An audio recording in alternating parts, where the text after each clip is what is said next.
কোথায় গেলে ভক্তের সঙ্গ পাবো,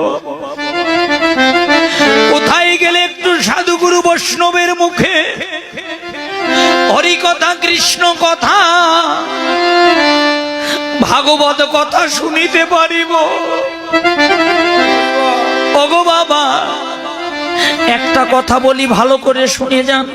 একটা বাগানে যেমন অনেক ফুল ফোটে, সকল ফুল কিন্তু ভগবত সেবায় লাগতে পারে না। কোন কোন ফুল ভগবত সেবায় লাগিবার আগে ঝরে পড়ে, কোন কোন ফুল কীটের আঘাতে নষ্ট হয়ে যায়। ভগবত সেবায় লাগে কারা? যাদের একনিষ্ঠ প্রেম আছে, ভক্তি আছে, অনুরাগ আছে, তারাই কেবল ভগবত সেবায় লাগতে পারে। ওগো মা, হয়তো কোন জন্মের সুকৃতির ফলে আজকে আমরা এই সাধু সঙ্গ, ভক্ত সঙ্গ করার অধিকার পেয়েছি বাবা।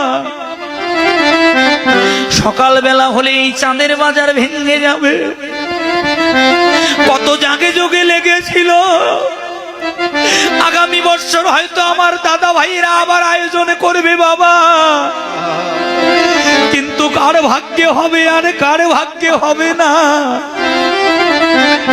আমরা কে থাকবো কে থাকবো না। পদ্মপত্রে যেমন জল টলমল টলমল করে, এই দেহ পদ্ম মাঝে প্রাণবায়ু রূপী ভগবান তেমনি টলমল টলমল করছে বাবা।